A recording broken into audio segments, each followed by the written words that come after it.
मेरे प्यारे विद्यार्थियों, आप लोग को अपना चैनल में स्वागत है। आज हम लोग देखेंगे मॉडल क्वेश्चन पेपर जो कि 2026 का है, 25-26, क्लास 10 है। विषय एसएसटी अर्थात सामाजिक विज्ञान। पूर्णांक आप लोग को 80 नंबर का रहेगा। समय जो रहेगा 3 घंटा। तो चलिए एक एक करके देखते हैं। इसमें जैसा कि निर्देश आप लोग पहले ही जानते होंगे कि परीक्षार्थी यथासंभव अपने शब्दों में उत्तर दें। दूसरा कि इस प्रश्न पत्र में 4 खंड ए बी सी डी दिया गया है, कुल 52 प्रश्न रहेंगे। जिसमें तीसरा दिया गया कि खंड ए में कुल 30 बहुविकल्पीय प्रश्न होंगे जो कि 1 नंबर के होंगे, अर्थात 1 गुने 30 इक्वल टू 30 नंबर के रहेगा। तो चलिए, जैसा कि हम देख पा रहे हैं कि इसमें आंसर आप लोग को नहीं दिया गया है, तो एक एक करके क्वेश्चन का आंसर हम लोग सोल्व करते हैं। पहला क्वेश्चन कह रहा है प्यारे विद्यार्थियों कि राष्ट्रवाद की पहली अभिव्यक्ति किस क्रांति के साथ हुई थी। तो जैसा कि आप लोग पढ़े हैं कि राष्ट्रवाद की पहली अभिव्यक्ति जो कि 9 क्लास में ही दिया था फ्रांसीसी क्रांति, और 10 में भी दिया था। तो देखिए, राष्ट्रवाद की भावना जो उजागर हुआ था वो फ्रांसीसी क्रांति से हुआ था। तो राष्ट्रवाद की पहली अभिव्यक्ति किस क्रांति के साथ हुई थी प्यारे विद्यार्थियों? तो फ्रांसीसी क्रांति। दूसरा क्वेश्चन दिया गया है कि रक्त और लौह की नीति अवलंबन किसने किया था? तो रक्त एवं लौह की नीति जो अपनाया था तो वो था बिस्मार्क।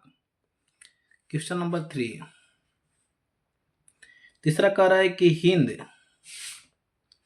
हिंद स्वराज किसके द्वारा लिखा गया था? तो हिंद स्वराज जो लिखा गया था प्यारे विद्यार्थियों, महात्मा गांधी के द्वारा लिखा गया था। क्वेश्चन नंबर 4 कह रहा है क्रूर जलियांवाला नरसंहार कहाँ हुआ था? तो जैसा कि आप लोग जानते हैं कि जलियांवाला बाग जो हत्याकांड हुआ था वो पंजाब के अमृतसर में हुआ था, अर्थात इसमें विकल्प ए सही हो जाएगा।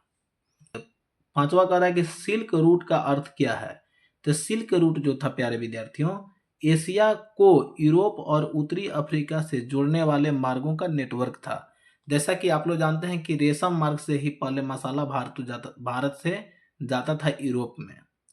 तो आप लोग पता होगा वो रास्ता बंद हो गया था, तो फिर समुद्री मार्ग का खोज हुआ था, जो किसी के थ्रू भारत का खोज किया था सबसे पहले वास्को डी गामा ने। तो फिर देखिए, वही रास्ता जो सिल्क रूट का अर्थ था, इसका मतलब हो जाएगा एशिया को यूरोप और उत्तरी अफ्रीका को जोड़ने वाले मार्गों का नेटवर्क को ही कहते हैं सिल्क मार्ग। क्वेश्चन नंबर 6, छठा कह रहा है कि आर्थिक महामंदी की शुरुआत कब हुई थी?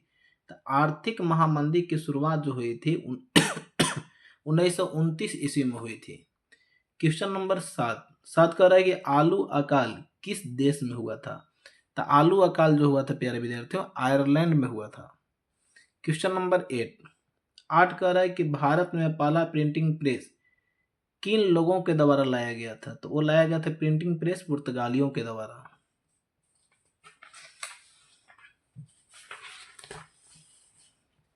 क्वेश्चन नंबर 9 कह रहा है कि मोटे कपास का उत्पादन कई देशों में किया जाता था, लेकिन बेहतर किस्में कहाँ से आती थी?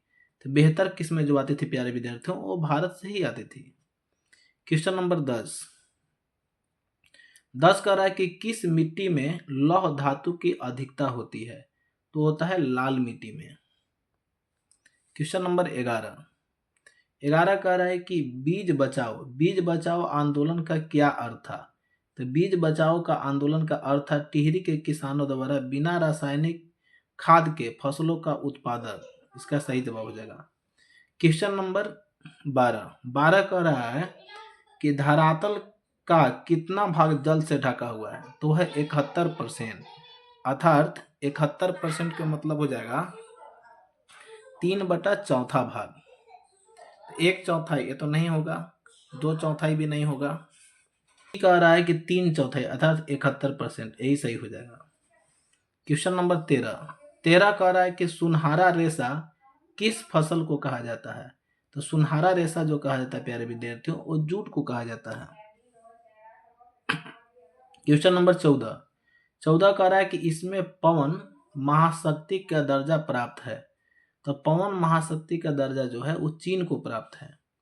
क्वेश्चन नंबर 15 कह रहा है कि भारत में जूट उत्पादन में किस राज्य का महत्वपूर्ण स्थान है? तो है पश्चिम बंगाल। क्वेश्चन नंबर 16 कह रहा है कि सबसे लंबा राष्ट्रीय राजमार्ग कौन सा है? तो पहले जो था राष्ट्रीय राजमार्ग जो था NH7 था, लेकिन अभी वर्तमान में NH44 हो गया है। क्वेश्चन नंबर 17 कह रहा है श्रीलंका में बहुसंख्यक कौन थे? तो बहुसंख्यक लोग जो थे सिंगली थे, और कम संख्या में जो लोग थे वो थे तमिल। सबसे ज्यादा मात्रा में कौन थे? सिंगली। क्वेश्चन नंबर 18 कह रहा है कि पोखरण भारत के किस राज्य में स्थित है? तो है गुजरात में। क्वेश्चन नंबर 19 कह रहा है कि संघ सूची, राज्य सूची और समवर्ती सूची का उल्लेख संविधान की किस अनुसूची में किया गया है? तो अनुसूची 7 में है। क्वेश्चन नंबर 20 कह रहा है कि भारतीय समाज माना जाता है। तो भारतीय समाज जो है एक पितृत्वात्मक समाज है। क्वेश्चन नंबर 21 कह रहा है कि भारत किस प्रकार का राज्य है? तो भारत जो है लोकतांत्रिक भी है, धर्मनिरपेक्ष भी है, कल्याणकारी राज्य भी है, उपयुक्त में से सभी। तो इसका विकल्प डी सही हो जाएगा। क्वेश्चन नंबर 22 कह रहा है कि बोमसेफ किसका आंदोलन था? तो बोमसेफ जो था किसान, कर्मचारी, उद्योगपति, उपयुक्त में से सभी, तो सभी का था।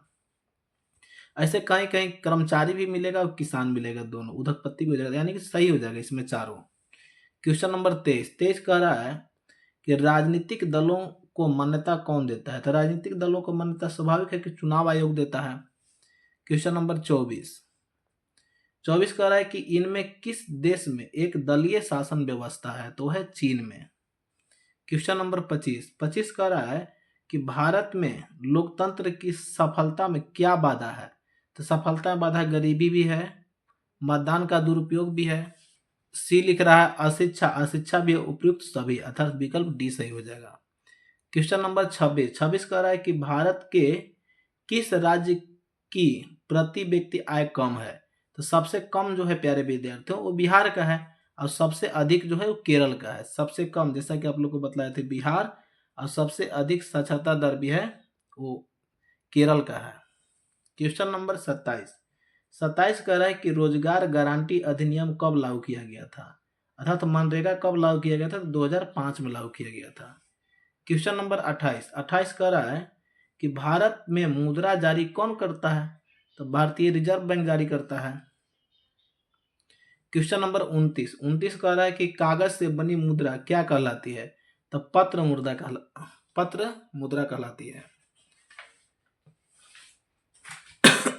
क्वेश्चन नंबर 30 जो कि लास्ट क्वेश्चन है, लास्ट कह रहा है कि सूचना का अधिकार अधिनियम कब पारित किया गया था? तो अक्टूबर 2005 में पारित किया गया था।